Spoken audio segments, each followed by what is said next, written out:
Tasliatul Qalbi dari fakultas apa, Mbak? Dari Fakultas Keperawatan. Oke, kalau menurut Mbak Tasliatul, panggilannya siapa? Lia.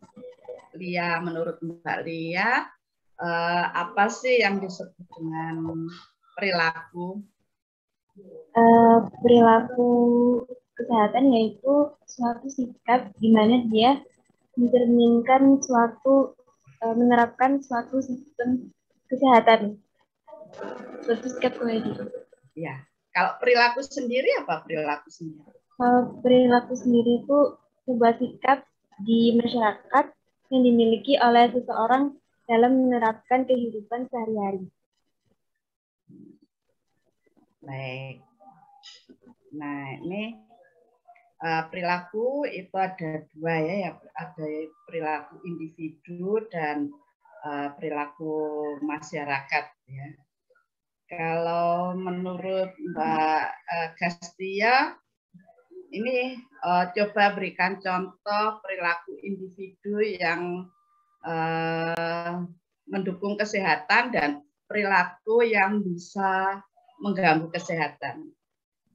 Baik, terima kasih Bu. Sebelumnya perkenalkan saya Gastia Daulia dari Fakultas Kedokteran, program studi kebidanan.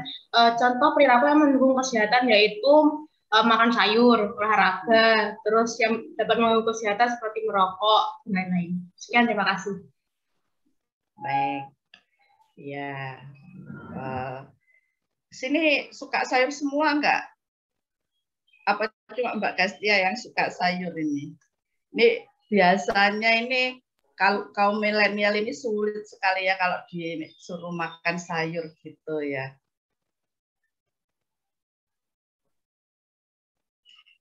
Kemudian apa yang harus dilakukan masyarakat agar bisa meninggalkan perilaku yang tidak sehat tadi katanya Mbak Gastia tadi, merokok itu menjadi lebih sehat.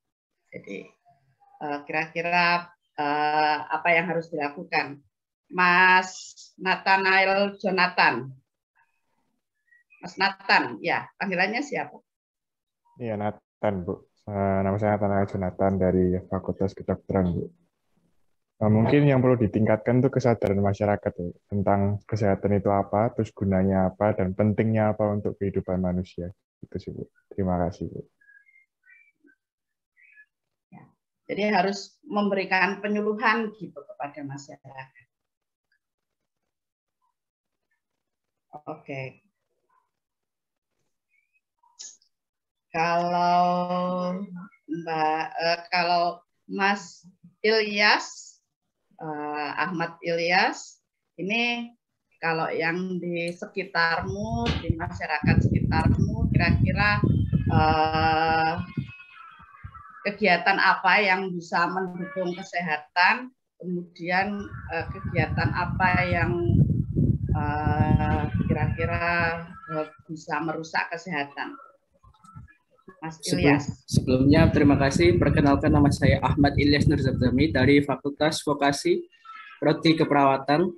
Kegiatan yang dapat mendukung kesehatan seperti melakukan penyuluhan kegiatan olahraga dan kegiatan yang dapat merusak merusak kesehatan itu kayak mengajak kayak minum-minum kayak gitu Bu. Terima kasih Bu. Iya betul ya. Jadi kalau sekarang kan banyak kegiatan masyarakat yang dilakukan secara bersama-sama ya. Sepeda sehat itu kita lihat kalau setiap hari Minggu gitu penuh ya jalan-jalan dengan banyak bapak ibu dengan putranya bersama-sama satu lingkungan, satu RT, satu RW ini bersama-sama bersepeda sehat, bersepeda santai. Ini juga bisa meningkatkan kesehatan ya dengan berolahraga bersama-sama. Juga kalau kita lihat ini biasanya kalau ada Car Free Day itu banyak kegiatan-kegiatan senam bersama ya, senam sehat gitu. Nah ini kegiatan masyarakat yang bisa mendukung kesehatan ya dengan berolahraga bersama-sama. Kemudian ada lagi ya, sekarang kan banyak mulai kesadaran dari masyarakat untuk membebaskan lingkungannya dari sampah ya, mendirikan bank sampah, mengolah sampah, memilah sampah. Nah, seperti itu juga bisa mendukung kesehatan. Kemudian kalau yang merusak kesehatan, nah itu yang seperti disampaikan Mas Ilyas tadi. Ini kalau biasanya ya, kemarin saat pandemi COVID ini kan banyak di ini ya, di berantas di warung-warung kopi itu. Ya ini berkerumun, kemudian apa namanya, kalau sudah berkerumun seperti itu nanti larinya ke minum-minuman keras, begadang sampai pagi. Nah itu ya pasti akan merusak kesehatan ya. Nah ini perilaku-perilaku seperti itu yang hari ini akan kita pelajari, perilaku bagaimana yang bisa mendukung kesehatan dan perilaku-perilaku seperti apa yang nantinya justru akan merusak kesehatan. Ya. Baik perilaku individu seperti tadi sudah disebutkan temanu, makan sayur, kemudian mengkonsumsi vitamin secara rutin, atau perilaku masyarakat. Ya.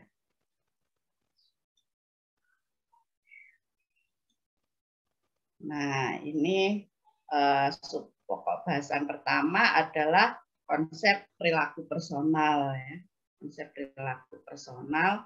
Nah, ini karena ini personal berarti merupakan satu individu. Perilaku menurut Skinner adalah hasil interaksi antara stimulus dan respon. Interaksi antara rangsangan dan respon ya. Jadi apabila jadi rangsangan itu bisa dipengaruhi oleh panca indera ya. Jadi kalau misalkan mata kita kena sinar langsung, nah secara refleks pasti akan menutup mata. Nah, itu merupakan respon ya. Dan sinar cahaya itu merupakan stimulus. Kemudian misalkan tangan kita tidak sengaja terkena panas, nah pasti kita akan menghindar. Itu juga merupakan respon ya. Panas itu merupakan stimulus dan gerakan menghindar atau perilaku menghindar itu adalah respon. Menurut Noto Atmojo, perilaku adalah tindakan yang dapat diamati dan dipelajari sebagai hasil penghayatan dan aktivitas yang dipengaruhi baik faktor internal maupun eksternal. Ada dua bentuk perilaku, yaitu perilaku yang tertutup atau covert behavior dan perilaku terbuka atau overt behavior. Covert behavior ini merupakan respon terhadap stimulus yang masih belum bisa diamati. Jadi masih terselubung. Sedang yang terbuka atau overt ini merupakan respon terhadap stimulus yang bisa diamati oleh orang lain ya, dan sudah berupa tindakan. Ya, misalkan kita menutup mata itu sudah bisa diamati, atau kita menghindar, nah itu bisa diamati. Tapi kalau kita masih misalkan masih dalam pikiran, jadi orang lain masih belum melihat, nah, ya sudah saya nanti menghindar aja. Nah itu masih tertutup ya, atau covered, masih belum bisa orang lain melihat ya atau mengamati.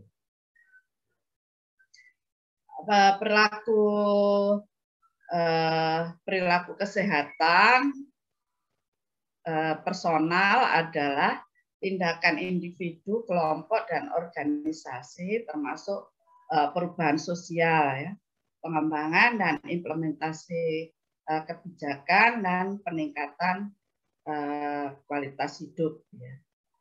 Ini merupakan perilaku kesehatan. Ya. Perilaku kesehatan ini baik tindakan individu, kelompok, maupun organisasi, juga masyarakat, ya.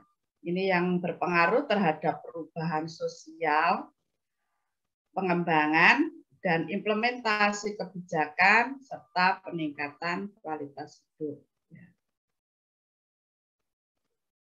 Sebagai contoh, saat pandemi seperti ini, ya, mulai dari Maret 2020 lalu, ya, sudah 1,5 tahun, ini sudah mulai muncul perilaku kesehatan, misalkan perilaku 5M, ya, mencuci tangan, memakai masker, menjaga jarak, menghindari kerumunan, dan mengurangi mobilitas. Nah, itu merupakan perilaku masyarakat, ya. Ini sudah masyarakat kita yang semula tidak pernah pakai masker, jarang cuci tangan, kemudian selalu berkumpul, makan bersama, tidak menjaga jarak, suka pergi kemana-mana. Nah, dengan sekarang sudah mulai berubah, berarti ada perubahan sosial, juga ada implementasi kebijakan, ada kebijakan dari pemerintah. Nah, seperti itu. Itu termasuk 5M seperti itu termasuk perilaku kesehatan. Atribut pribadi seperti keyakinan, harapan, motif, nilai, persepsi, dan elemen kognitif lainnya. Karakteristik kepribadian termasuk keadaan, sifat atau afektif dan emosional, dan pula perilaku, tindakan, serta kebijakan yang terkait dengan pemeliharaan kesehatan, pemulihan kesehatan, dan peningkatan kesehatan.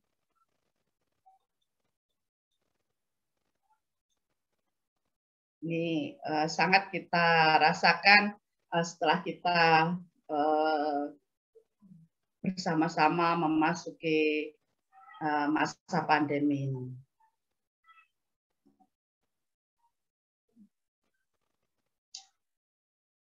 Menurut Castle dan Koch, ini perilaku kesehatan ada 3, ya, preventive health behavior atau tindakan pencegahan, illness behavior. Nah, ini kalau sudah mulai ada gejala, dan sick growth behavior, ini kalau merupakan tindakan penyembuhan. Pada preventive health behavior, ini respon dilakukan oleh seseorang yang meyakini bahwa dirinya ini sehat, tapi bertujuan mencegah supaya tidak sakit, ya, mencegah penyakit atau mendeteksinya dalam tahap awal tanpa gejala, ya. Ini perilaku-perilaku seperti berolahraga teratur, kemudian membuang sampah pada tempatnya, memilah sampah. Nah, ini merupakan tindakan-tindakan yang preventif atau mencegah. Kemudian illness behavior, ini respon yang dilakukan seseorang yang merasa dirinya mengalami gejala sakit. Nah, supaya tidak lanjut jadi sakit dan kembali sehat, ini berusaha menemukan obat yang sesuai. Ini respon seseorang terhadap sakit dan penyakit, persepsinya terhadap sakit, pengetahuan penyebab dan gejala penyakit, pengobatan dan lainnya ya. Jadi dia merasa kok kurang enak badan ya, sudah mulai bersin-bersin. Nah, kemudian dia mulai beli obat di apotek, beli obat flu, kemudian makan makanan yang bergizi. Nah, ini mencegah supaya nggak lanjut ya sakitnya. Ini baru ada gejala aja, baru mulai gejala. Nah, ini merupakan illness behavior. Dan yang terakhir adalah psychological behavior. Nah, ini respon yang dilakukan seseorang setelah tahu atau menganggap dirinya sakit supaya sembuh. Nah, ini karena diobati, biasanya diobati sendiri ya, pada illness behavior itu mencoba diobati sendiri, kemudian bisa sembuh. Nah, kalau ternyata 3 hari masih terasa gejala, ini harus berkonsultasi dengan dokter ya. Ini sudah masuk ke psychological behavior ya. Jadi harus berkonsultasi dengan dokter, ke layanan-layanan kesehatan ya, ke vaskes tingkat 1. Nah, ini karena itu kita juga harus tahu di vaskes tingkat 1 itu ini apa saja yang sudah bisa kita, fasilitas apa saja yang bisa kita dapatkan ya. Jadi harus tahu pelayanan kesehatan yang layak, tahu haknya dan tahu kewajibannya. Nah, ini psychological behavior ya. Ini sudah mulai sakit ini.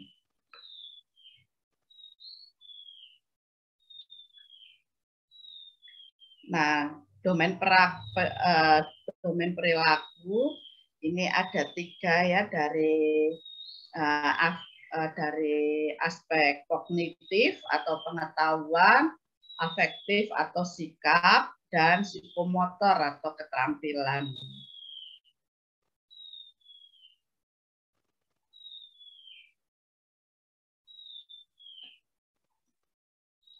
Afek kognitif atau pengetahuan ini merupakan hasil mencari tahu ya. Ini diperoleh setelah seseorang melakukan penginderaan terhadap objek. Ya. Pengetahuan ini ada beberapa tingkatan. Yang paling dasar adalah tahu atau know, sekedar tahu saja. Kemudian yang kedua ini mulai memahami atau comprehension. Kemudian yang ketiga ini mulai mencoba mengaplikasikan, ya, jadi application. Ya. Yang keempat ini mencoba menganalisis, ya, menganalisis.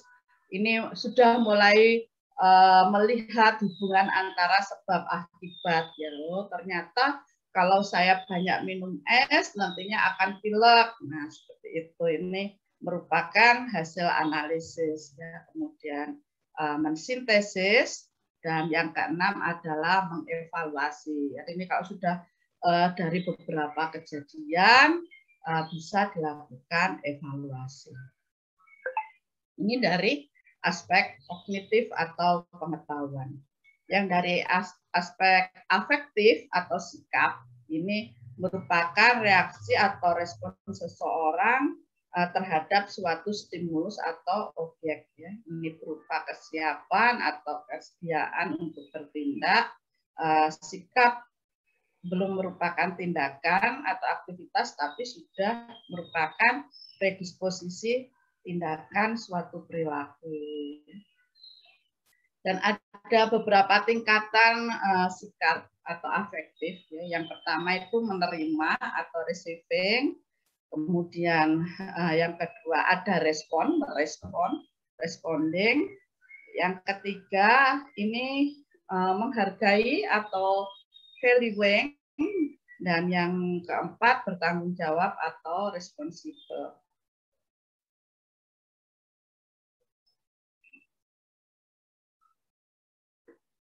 Yang ketiga, aspek keterampilan atau psikomotor.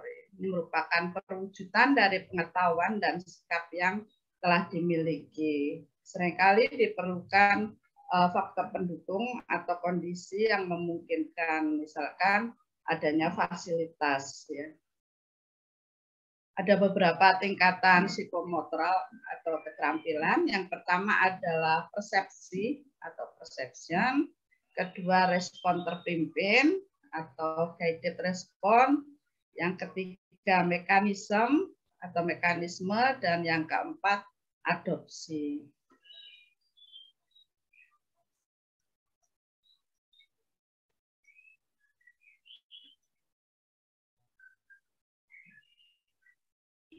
Ada perubahan perilaku menurut teori SOR ya. Ini berdasarkan asumsi bahwa penyebab terjadinya perubahan perilaku tergantung pada kualitas rangsangan atau stimulus ya, yang berkomunikasi dengan organisme. Kualitas dari sumber stimulus atau sources sangat menentukan keberhasilan perubahan perilaku seseorang, kelompok, atau masyarakat.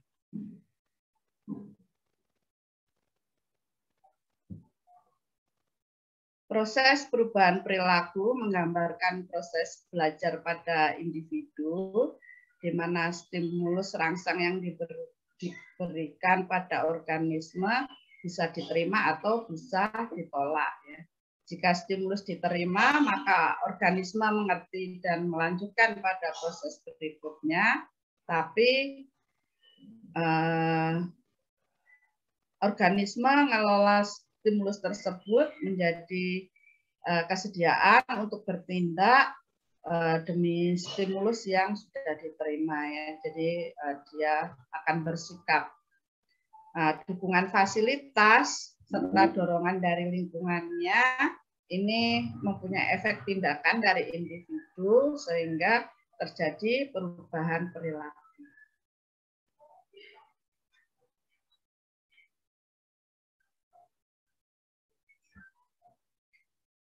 Perubahan perilaku menurut teori health belief model Rosenstock and Hobsbawm tahun 50 ini berfokus pada keyakinan atau kepercayaan untuk membantu perilaku kesehatan. Kepercayaan merupakan karakteristik kognitif individu atau persepsi individu yang membentuk perilaku seseorang. Teori ini banyak digunakan untuk memahami mengenai keputusan individu dalam memanfaatkan pelayanan kesehatan.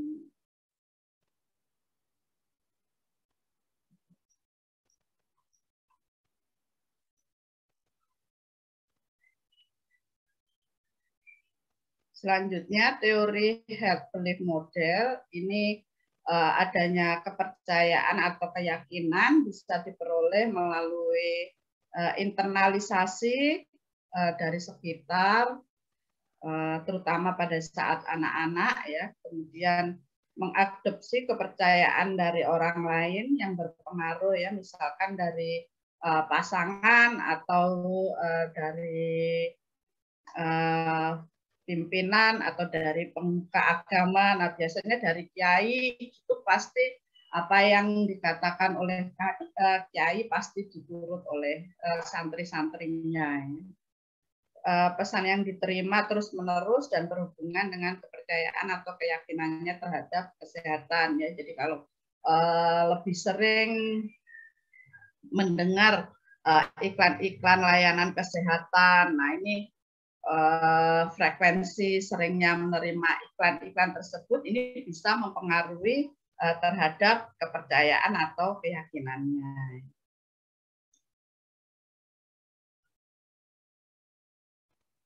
Komponen-komponen dari health belief model ini ada susceptibility ya, perasaan atau keyakinan, ada tidaknya penyakit tertentu ya. Di sini ada opini, perasaan atau keyakinan seseorang bahwa ia mungkin akan mendapat penyakit atau mengalami keadaan tertentu karena terpajan dari suatu situasi. Perceived seriousness heaviness, ini perasaan bahwa penyakit atau masalah yang dirasakan dapat atau tidaknya mengenai dirinya berada pada dimensi probabilitas ringan sampai berat.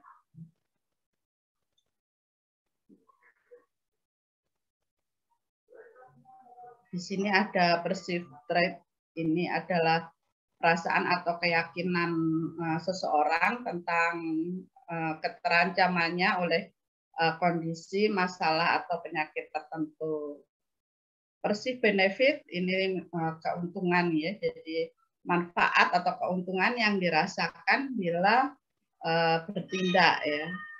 Evaluasi atas tindakan yang dia pikirkan akan dijalankan.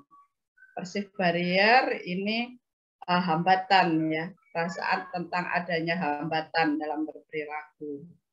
Sedang self-efficacy, ini penyembuhan diri, keyakinan seseorang tentang kemampuannya menjalankan perilaku, ya. Jadi berkaitan dengan keterampilan dan keyakinan diri.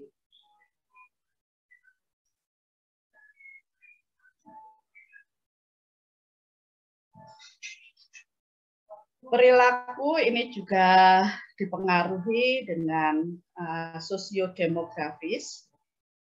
Sosiodemografis ini faktor-faktornya adalah umur ya, yang jelas umur. Semakin bertambah usia pasti semakin mengerti ya, dan perilakunya juga semakin terkontrol ya. Beda kalau anak balita itu perilakunya semaunya sendiri ya, dia lari ke sana, lari ke sini, nggak tahu ada bahaya, nggak tahu ada lubangnya, karena itu kan pasti dijaga oleh orang tuanya. Ya. Nah, beda dengan sudah mulai bersekolah atau sudah mulai bersekolah, ini perilakunya lebih terkontrol ya. Jadi perilaku kalian saya juga yakin pasti sekarang yang saat ini sudah mulai memasuki bangku kuliah, perilakunya tentu berbeda dengan anak-anak SMA. Ya. Nah, ini umur mempengaruhi perilaku. Kemudian gender, antara pria dan wanita itu juga beda perilakunya ya. Etnis, nah ini mulai dipengaruhi oleh budaya ya, etnis tertentu. Pada beberapa etnis hal tersebut dianggap wajar, tapi biasanya pada etnis Jawa ini banyak rasa sungkannya ya. Ini dianggap tabu atau tidak wajar. Nah, tingkat pendidikan seperti tadi ya, kalian saat ini yang sudah duduk di bangku kuliah pasti beda perilakunya dengan murid-murid SMA ya. Selain itu perilaku juga dipengaruhi oleh sosiopsikologi, yaitu pengetahuan atau kognitif, sikap atau afektif, dan juga kepribadian. Dipengaruhi oleh sosioekonomi, ya ini terutama adalah kemampuan ekonomi ya. Jadi masyarakat dengan kemampuan ekonomi yang cukup tinggi, ini perilakunya pasti berbeda, tidak mau berobat di dalam negeri ya, larinya ke Singapura, kemudian mungkin ke Eropa. Nah, ini bahwa perilaku kesehatan ini juga dipengaruhi oleh sosioekonomi.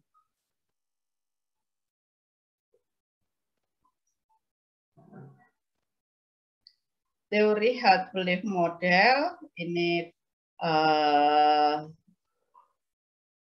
dipengaruhi oleh persepsi individu ya. Tadi ada persis susceptibility, persis seriousness ini dan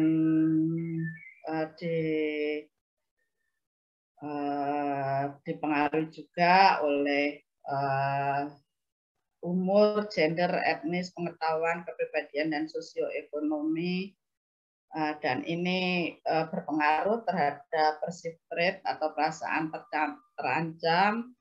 Demikian juga adanya isyarat bertindak dari pendidikan, gejala sakit, media informasi. Nah ini semuanya terkumpul dalam perasaan terancam. Ya. Nah ini dari perasaan terancam akan mengambil tindakan ya, likelihood of taking action ya. Jadi ada dari perasaan terancam yang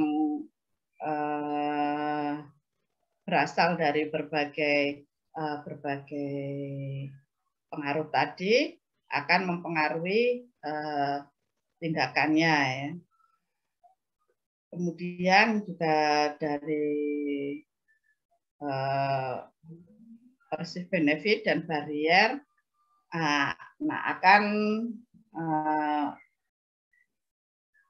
akan berpengaruh terhadap tindakannya. Juga usaha-usaha untuk penyembuhan diri. Teori self-efficacy atau penyembuhan diri ya, keyakinan penilaian diri berkenaan dengan kompetensi seseorang untuk sukses dalam tugas-tugasnya. Menurut Bandura, keyakinan self-efficacy merupakan faktor kunci sumber tindakan manusia atau human agency. Apa yang dipikirkan, percaya, dan dirasakan ini mempengaruhi cara bertindak. Self-efficacy tinggi ini membantu membuat perasaan yang tenang sehingga bisa menyelesaikan tugas-tugas atau kegiatan yang sulit. Ya. Perasaan efikasi yang kuat meningkatkan kecakapan seseorang dan kesejahteraan dengan cara yang tidak terbayangkan. Orang yang meragukan kemampuan dirinya sering mempercayai bahwa sesuatu itu lebih sulit daripada sesungguhnya. Jadi orang yang lebih percaya diri itu akan lebih mudah ya. Nah, orang yang individu yang confident atau percaya diri ini akan lebih mudah menyelesaikan tugas-tugasnya. Ini memandang tugas yang sulit ini sebagai tantangan ya, bukan sebagai beban. Ya. Saya rasa mahasiswa di Universitas Erlangga ini mempunyai confident yang kuat ya, sehingga diberikan tugas apapun pasti dapat diselesaikan karena itu merupakan tantangan ya, bukan sebagai ancaman atau beban. Memiliki minat yang lebih kuat dan asik ya dalam kegiatan menyusun tujuan yang menantang mereka. Memelihara komitmen yang kuat, mempertinggi dan mendukung usaha-usaha dalam menghadapi kegagalan. Lebih cepat memulihkan confidence setelah mengalami kegagalan atau kemunduran ya.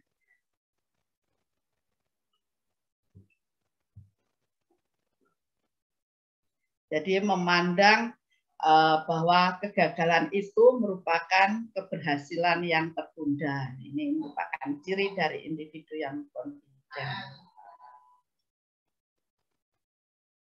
Faktor yang mempengaruhi self-efficacy di sini adalah penguasaan atau pengalaman yang menetap, pengalaman yang dirasakan sendiri karena pengaruh sosial, ya, juga keadaan psikologis atau emosi. Penguasaan atau pengalaman menetap ini adalah peristiwa masa lalu. Ini baik itu sukses maupun gagal, ya, yang merupakan faktor terpenting pembentuk self-efikasi seseorang. Kesuksesan dapat meningkatkan nilai efikasi dan kegagalan memberi refleksi berkurangnya usaha atau kondisi eksternal yang tidak cocok. Perasaan efikasi yang kuat dapat dikembangkan melalui pengulangan kesuksesan.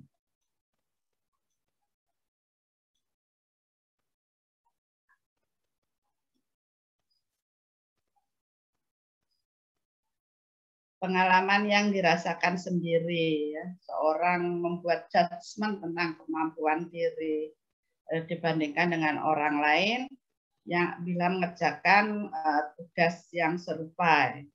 Kesuksesan orang lain dalam tugas ini bisa meningkatkan kepercayaan diri melaksanakan tugas yang sama. Ya. Jadi kalau dilihat, oh si aja bisa, saya pasti bisa. Nah, seperti itu. Ya. Orang membuat perbandingan dengan orang lain dalam hal usia, jenis kelamin, ras, tingkat pendidikan, dan sosial ekonomi, etnis, dan prediksi kemampuan diri sendiri dalam mengerjakan tugas. Pengaruh sosial atau bujukan sosial, ya, ini penilaian diri atau self-appraisal atas kompetensi sebagian didasarkan pada opini atau penilaian lain yang signifikan dan bersifat evaluatif. Ya. Orang yang dibujuk secara verbal memiliki kemampuan untuk memenuhi tugas yang diberikan lebih lama jika dihadapkan pada kesulitan dan lebih tetap mengembangkan perasaan self-efikasi. Persuasi positif meningkatkan self-efikasi, sedang persuasi negatif ini bisa menurunkan self-efikasi. Keadaan psikologis atau emosi ini bila dalam situasi yang penuh tekanan, umumnya orang menunjukkan tanda-tanda susah, ya, kemudian terguncang, sakit, lelah, takut, kemudian ada rasa mual, ya, ingin muntah, mata berkunang-kunang, pusing, dan sebagainya. Ya. Nah, persepsi seseorang atas respon bisa mengubah self-efikasi seseorang. Keputusan self-efikasi pribadi seseorang ini lebih dipengaruhi oleh perasaan daripada situasi pelaksanaan tugas yang beresiko. Teori self-efikasi menyatakan bahwa kekuatan self-efikasi ini menentukan apakah perilaku itu jadi dilakukan atau tidak, kemudian seberapa besar usahanya, dan seberapa lama usaha yang didukung dalam menghadapi tantangan. Teori self-efikasi ini tidak berkaitan dengan keterampilan atau skill yang dimiliki individu, dan lebih berkaitan dengan keputusan yang mereka miliki berkenaan dengan keterampilan.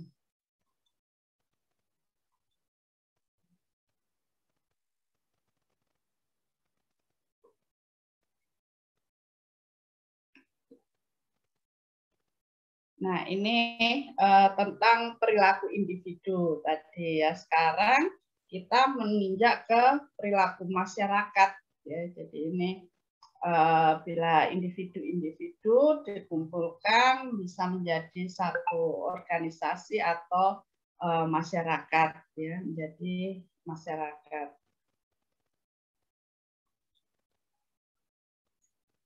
Ada 4 determinan perilaku di masyarakat, ya, pemikiran dan perasaan. Ini di masyarakat dipengaruhi oleh pengetahuan, kepercayaan, dan sikap. Ya. Kemudian yang kedua, adanya acuan atau referensi dari seseorang yang dipercayai. Contohnya tokoh masyarakat, ya, seperti alim ulama, kemudian mungkin tokoh masyarakat, ketua RT, ketua RW, atau kepala desa, atau rohaniawan. Ya, ini merupakan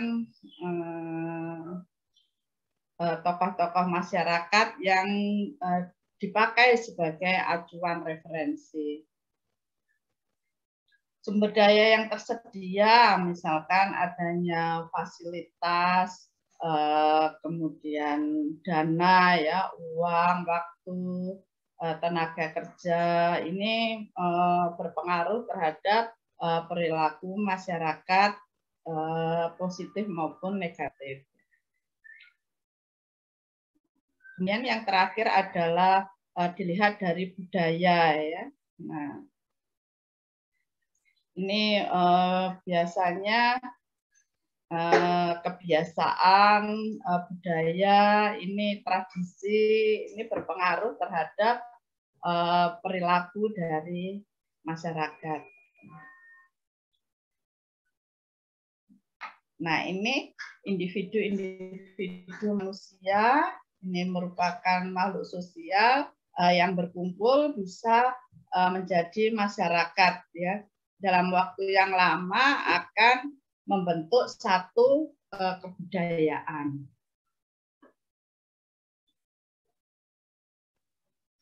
Kebudayaan ini merupakan gabungan antara budaya dan peradaban. Ini disebut peradaban karena mempunyai pengetahuan, kepercayaan, seni, moral, hukum maupun adat istiadat. Ya. Pendapat umumnya ini sesuatu yang dipercayai oleh sebagian masyarakat itu dianggap baik, ya, dan berharga di masyarakat.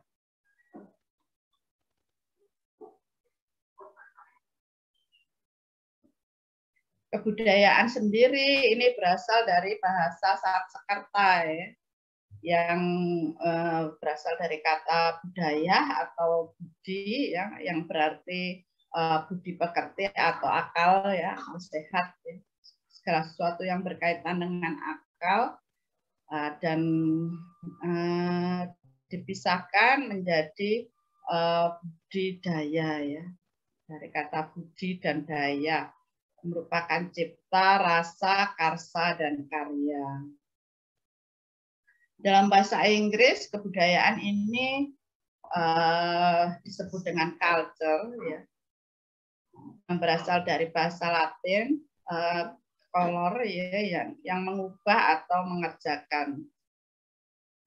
Menurut Foster, aspek budaya mempengaruhi kesehatan antara lain tradisi, ya, kemudian ada fatalistik, nilai, etnosentris, norma, dan lain-lainnya.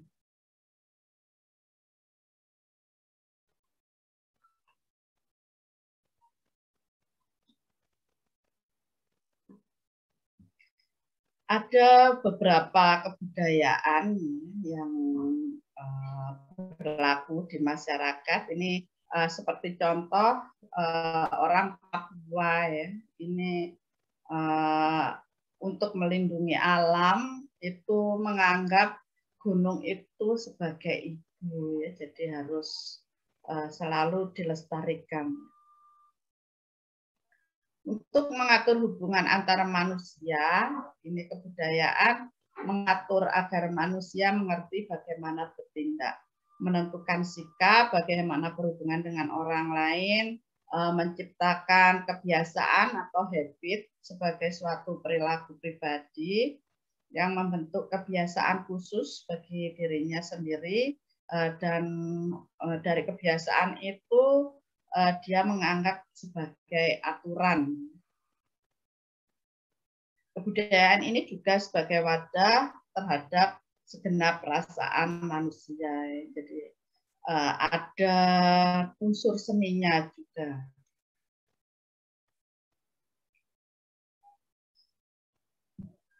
kebudayaan dan kesehatan ini di tiap daerah ya, kita tahu bahwa Indonesia itu terdiri dari penduduknya sebanyak 200 juta lebih dan terdiri dari ratusan etnis dan budaya. Ini punya adat dan norma yang berbeda-beda di setiap daerah. Hubungan antara budaya dan kesehatan itu sangat erat ya. Nah, ini nantinya dipakai dengan untuk mengolah sumber daya alam. Ini seperti obat penyembuh penyakit ya. Ini setiap daerah punya tradisi sendiri-sendiri. Ini tidak luput dari tradisi turun-temurun yang dilestarikan dan dipercaya.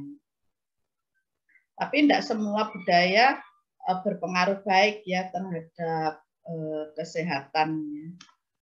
Harus bisa dipilah.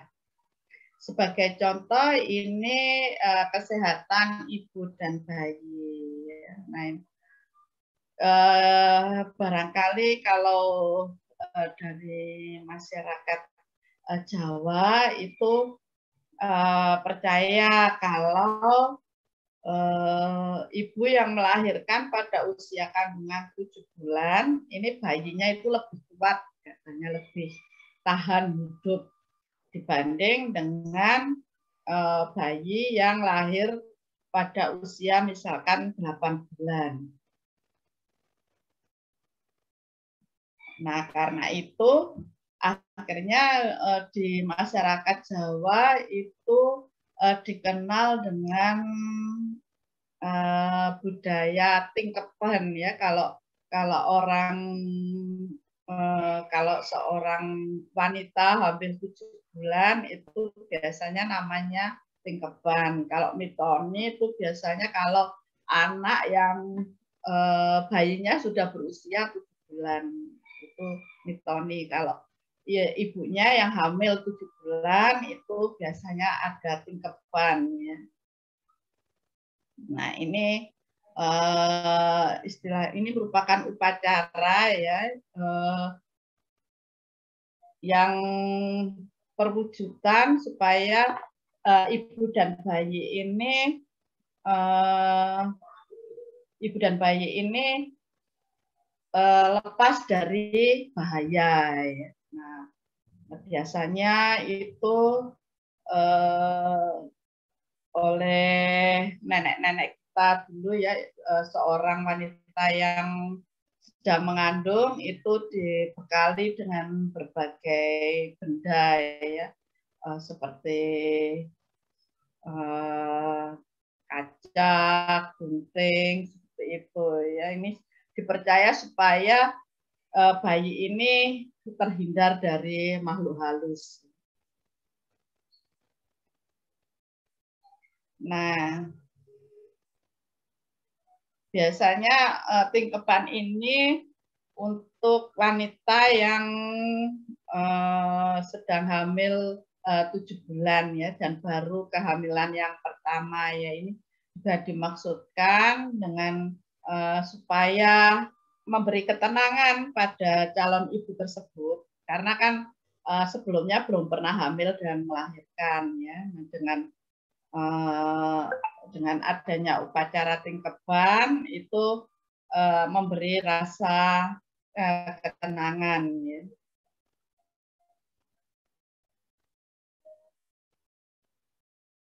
Ini banyak sekali upacara-upacara dalam masyarakat Jawa ya. Selain tadi tingkeban, ada mitoni ya, kemudian brokoan, procotan. Nah, ini banyak sekali upacara-upacara dalam masyarakat Jawa. Nah, ini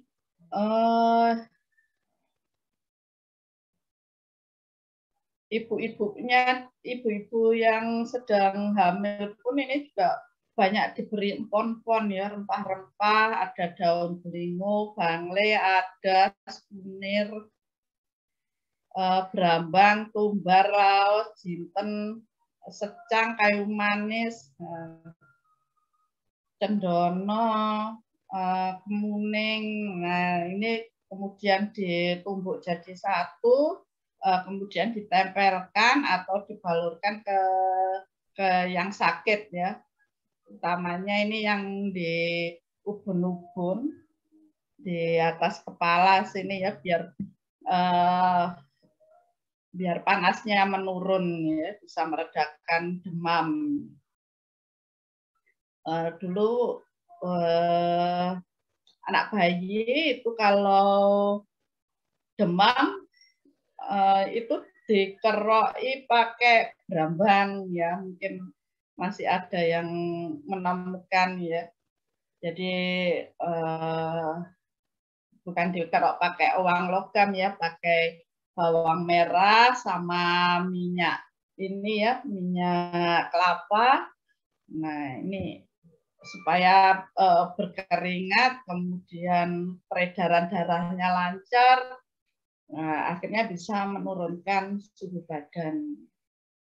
Itu mungkin beberapa pengobatan tradisional ya. Karena itu ada yang dari Batra di sini.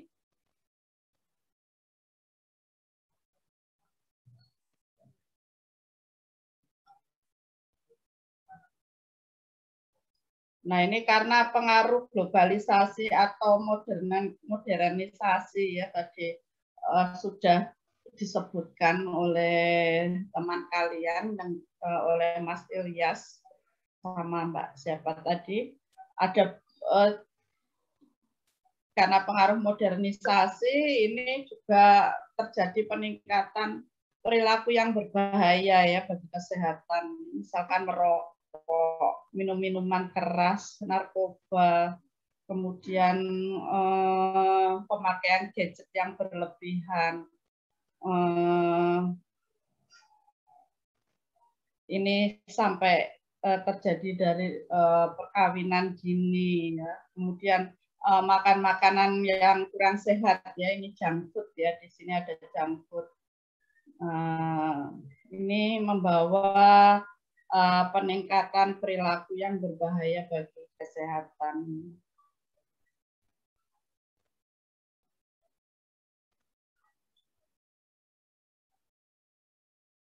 Baik, coba untuk kita merefleksi diri ya, karena kita ternyata PPKM masih diperpanjang.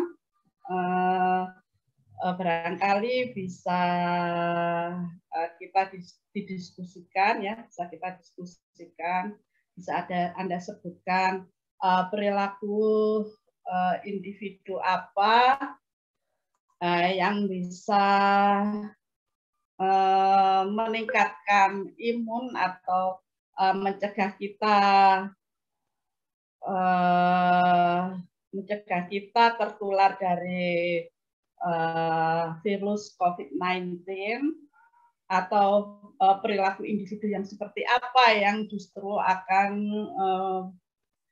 bisa menularkan, kita tertulari atau kita menularkan kepada orang lain.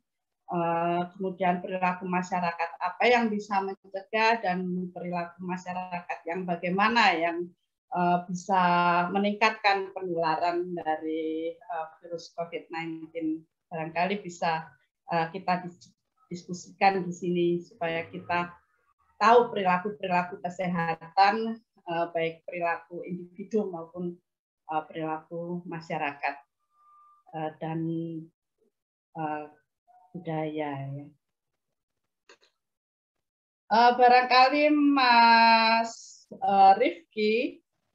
Mas Rifki ingin memberikan contoh-contoh perilaku baik individu maupun masyarakat yang bisa mencegah penularan COVID-19 atau justru meningkatkan penularan dari COVID-19. Silakan Mas Rifki. Maaf dok, jadi contoh-contoh apa dok?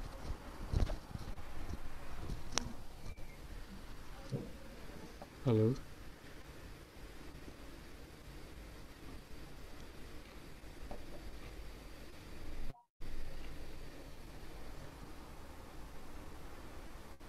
Belum terdengar, Mas Rifki. Iya dok, tadi saya putus-putus dok, maaf.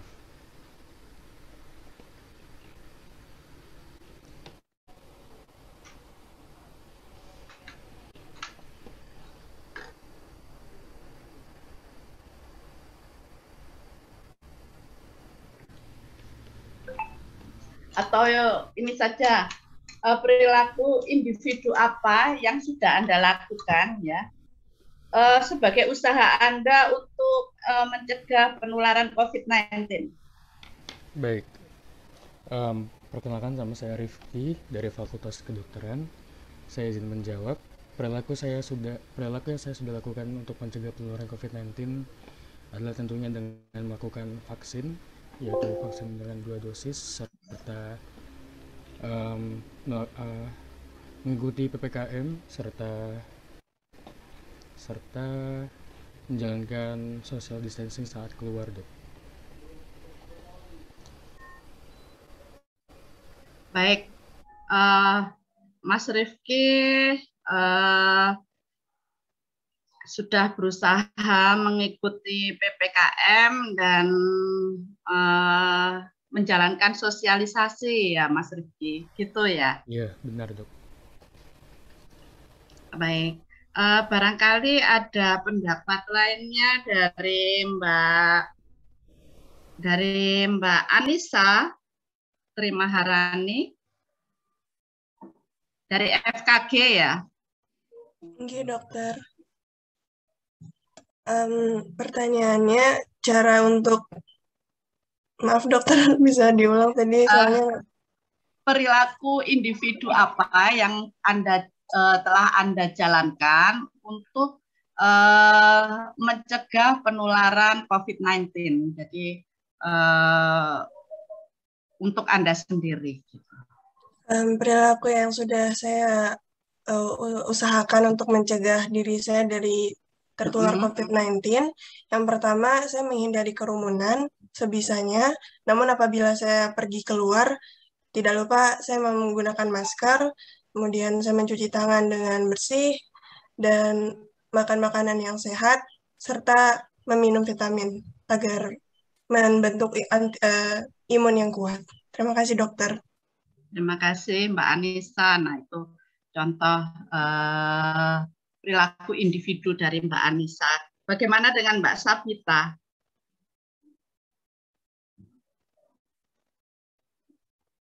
Oke, dokter, apa suara saya terdengar? Terdengar, silakan. Perilaku pribadi saya itu mungkin ya setiap hari ibu saya memasak sayur ya biar menjaga imun, terus juga protein juga tercukupi. Kadang membeli buah terus di jus gitu, seperti buah jambu biar vitamin C-nya terpenuhi. Terus juga rajin-rajin cuci tangan, jarang keluar. Iya, itu sih dok. Terus jarang makan di luar. Gitu dok. Terima kasih. Terima kasih Mbak Sabita. Bagaimana dengan Mbak Faradisa Umahati? Ya, sebelumnya suara saya sudah terdengar kan dok? Ya, terdengar. Perilaku yang sudah saya lakukan untuk mencegah penularan COVID yaitu 5M, memakai masker saat keluar, terus rajin mencuci tangan, mencegah kerumunan, menjaga jarak, kemudian membatasi mobilisasi. Terima kasih dok. Satu lagi dari dari Mas Muhammad Hasmal. Ya. Sebelumnya perkenalkan saya Muhammad Wasmal Ramadan dari FK. Ini Bu ya, contoh-contoh yang saya lakukan Bu ya. Perilaku individu kamu untuk mencegah penularan COVID-19 seperti apa?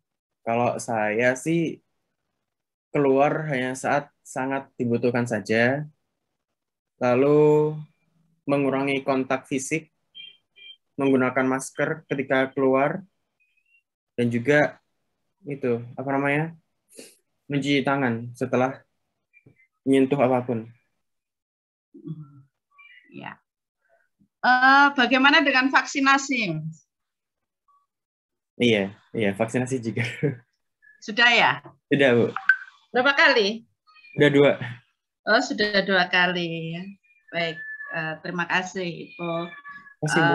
berarti Anda melindungi diri Anda sendiri dan melindungi orang lain di sekitar Anda.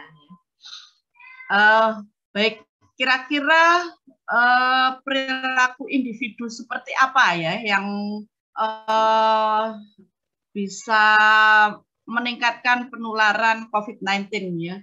Tentu saja perilaku individu itu bukan dari Anda sendiri mungkin ya. Anda melihat orang lain yang seperti ini gitu sehingga Anda merasa wah ini nanti ini bisa apa namanya? Bisa meningkat lagi nih bisa meningkat lagi angka kejadian COVID-19. Nah, ini perilaku individu seperti apa ya yang bisa meningkatkan penularan COVID-19 itu menurut Anda? Mungkin bagaimana Mbak Regina Rizka? Apakah suara saya terdengar? Kecil sekali, saya tidak dengar.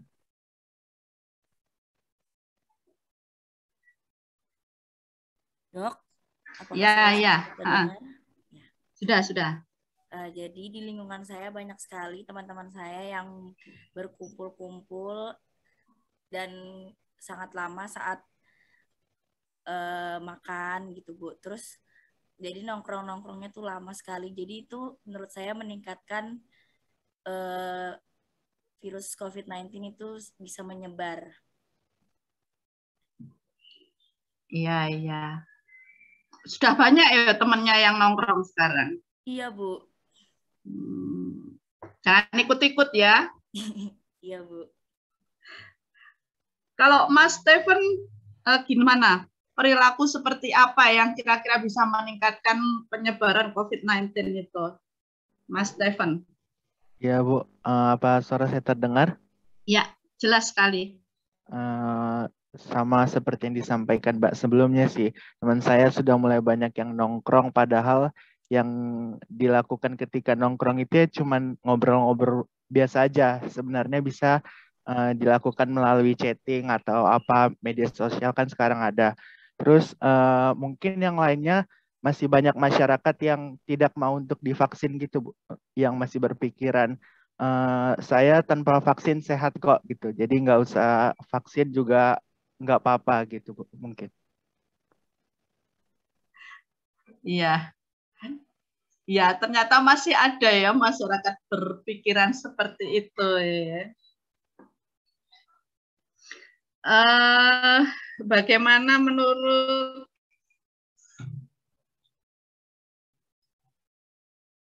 Mbak Clarissa Alra? Ya, Dok. Kalau menurut saya sama sih, Dok. Di lingkungan saya, teman-teman saya juga sudah banyak yang nongkrong, sudah banyak yang berkerumun, keluar-keluar mungkin seperti sering makan di luar, seperti itu ya, Dok. Terus di jalan-jalan juga banyak orang yang tidak menggunakan masker. Biasanya kayak kalau perginya cuma dekat gitu, tetap nggak pakai masker, kayak gitu, Dok. Seharusnya kan kemana aja juga pakai masker. Gitu. Terima kasih, Dok. Iya, betul-betul ya. Itu saya sampai pernah lihat baliho itu waktu saya ke daerah itu masyarakatnya kalau katanya COVID gak percaya, pakai masker gak mau, tapi kalau ada bantuan nomor 1. Sampai seperti itu.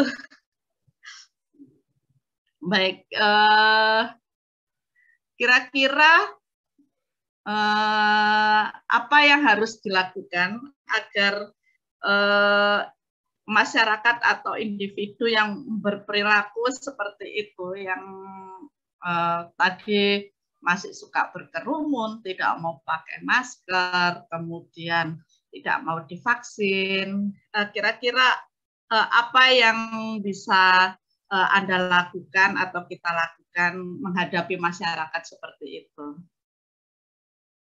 Bagaimana menurut Mbak Kansa Rahmasya Putri?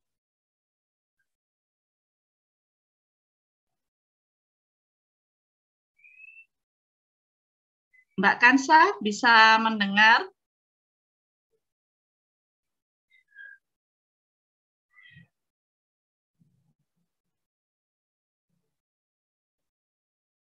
Nah, ini yang jaringannya putus, punya saya atau punya Mbak Kansa ya ini ya?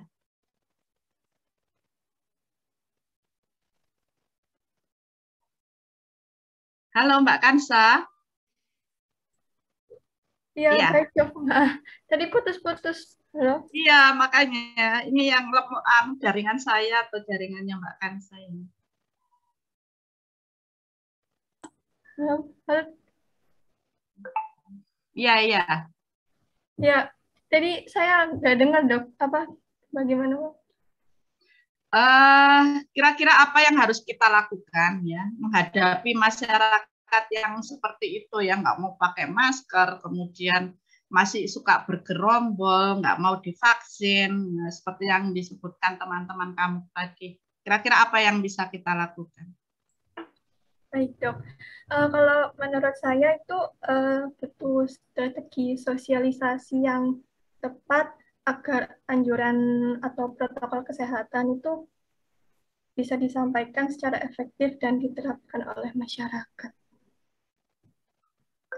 Sosialisasi ya, menurut Mbak Kansa yang penting adalah sosialisasi. Barangkali ada pendapat lainnya dari Mas Muhammad Taufal.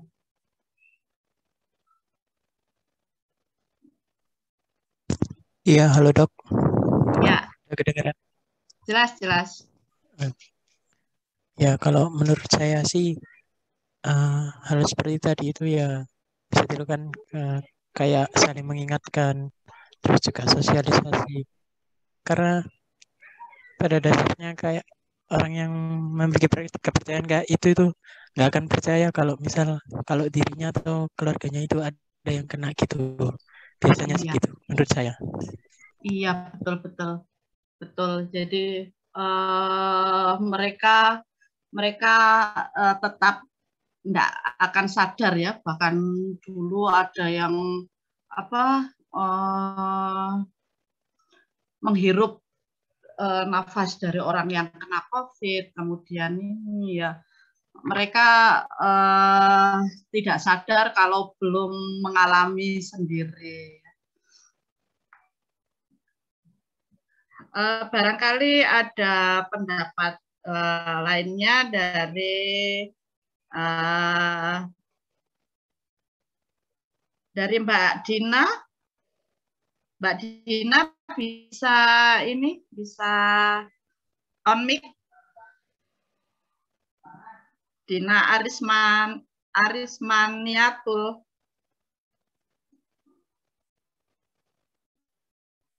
Sedang ke belakang.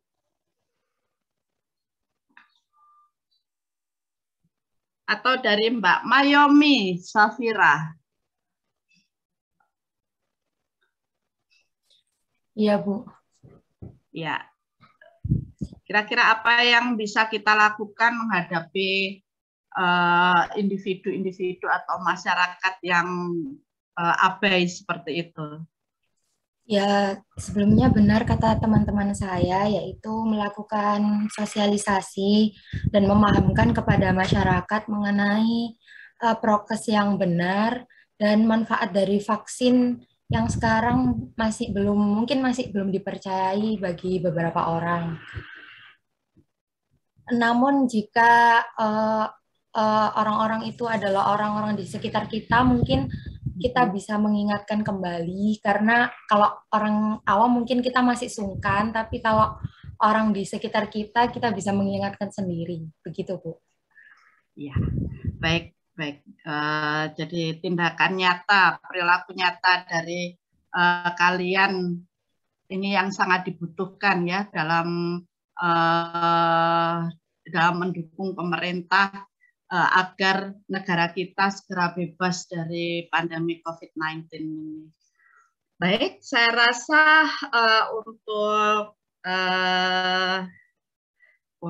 kuliah, diskusi, dan pertemuan kita pagi hari ini bisa kita cukupkan. Barangkali ada yang ingin didiskusikan lagi?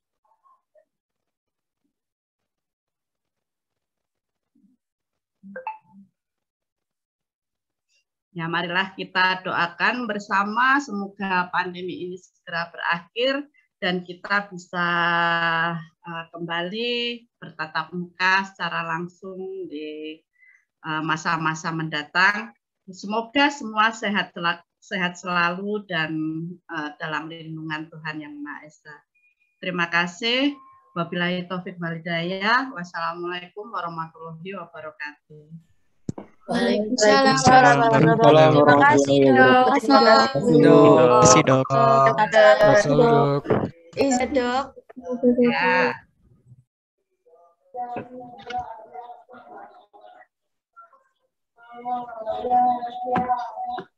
Ya.